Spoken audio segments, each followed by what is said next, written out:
A paranormal evening, communication with the other side in Harding, New Jersey.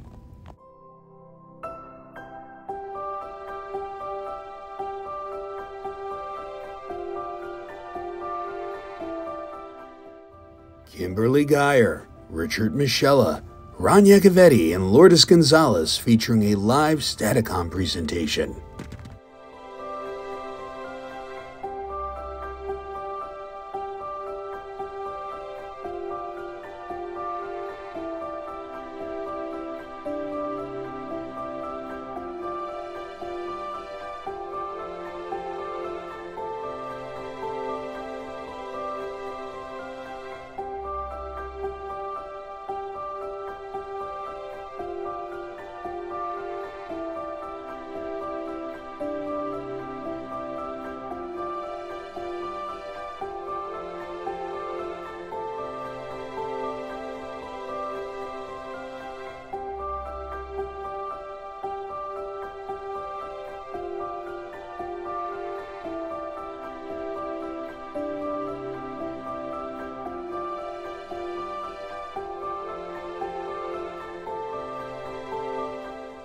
Investigating locations, respect, and intention. Everybody up here will tell you when you're dealing with spirit, your respect and intention is huge. It goes a long, long way. When we go into a place, I always like to say why we are there, why we are investigating. State your intentions. We're here out of love and respect. We're here to communicate with you. We hope you want to communicate with us. If not, that's totally fine. If you watch the paranormal shows on TV, they go into these places and they start demanding, you need to give us your name and when did you die? How would you like somebody to, when did you die? Like, you know, it's how you would talk to a living person. Engage them with conversation, you know, engage them with, you know, questions about their life. Ask them what they did. Ask them about what they loved about the location. Ask them about their family, their work, their, you know, their life, their military service. Then at the end of that, if you do want to ask them about their passing, go into that. But with everything you do, respect is huge. You got to come in with good intentions because Spirit knows that. Spirit knows that you're coming into their location. They know why you're there. Okay, and if you're there for the wrong reasons, that communication is not going to happen.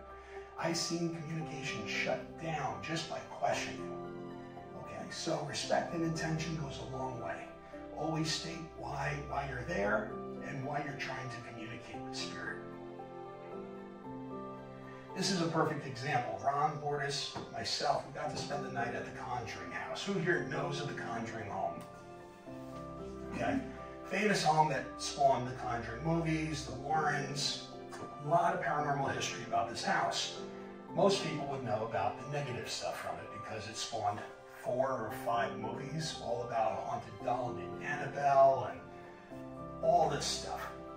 Well, the Conjuring home, when we went, we spent the night there. Everybody at my job was like, you're going where? You're going to spend the night at the Conjuring home? Are you nuts? We didn't experience nothing negative. We went into that place. Ron brought the Staticom. I did my mediumship, and we communicated with people from the home that lived in that space and time. I went out to the property and I was drawn to the backwoods and I was communicating with the Native American spirit that occupied the backwoods, and I drew his sketch. And on that sketch is actually dirt from the Conjuring farm because I wanted to include a piece of the farm into that spirit art sketch. So when we were there, we contacted the family. We made contact with loved ones. We told their story. We got information that was validated by the historians that were on site. So that was even awesome. But again, here's a perfect example. If we went in there and we thought we were going to deal with demons, haunted dolls, and dark energy, what do you think would happen? We would probably experience something of that nature because you get what you put out. Okay, it's like what you put out is what you get. So when you go in with low vibrations and looking for problems and dark things, you attract that. So when we go into places, when you go in with high respect, you go in there with love, you go in there with light, you want to communicate with spirits from the highest, that is what you get. And that's what we communicated with. It was a fantastic time at the Conjuring home. next morning we went for coffee. Everybody was good.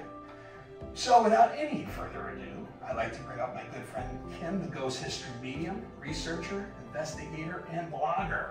Oh, yes. Thank you. Oh, hi everyone. Good evening. I won't take up a long time because we want to get to our Satacom over here. But thanks for coming. And so a little bit about myself. So actually, Rich and I met each other in 2019. We've been doing paranormal investigations since 2019. And it was actually a location in New Jersey, a historical location in New Jersey that brought us together. So a little bit about what I do is I go to locations. I myself am also a medium, but I go to locations and I read the location. Now, what does that mean? So like Richard said, I'll pick up on information from spirit. I'll also see residual things that are going on, and I'll also feel into the timeline. Now, what does that mean? Because that's a little vague, right? So we're talking about residual energy, and what happens is if an event or person or anything, honestly anything, can be actually written into the timeline. And what does that mean? So that memory is held there. Bigger events are going to be held more. So events like Gettysburg is going to be held much more prominent. Buildings, any kind of deaths or losses, people who built a building are going to be connected, anchored into those locations. So when we go to these places, as I'm reading into the timeline, I'm asking, as our intention goes, I'm asking, is there anything you need me to know about this location that either still needs to be told, or maybe hasn't been remembered as it should be or needs to be, because there's a lot of legends and stories and things that are not really true, that kind of get passed down that may not be real. So when I go to these places, I'm really asking, what needs to be told still?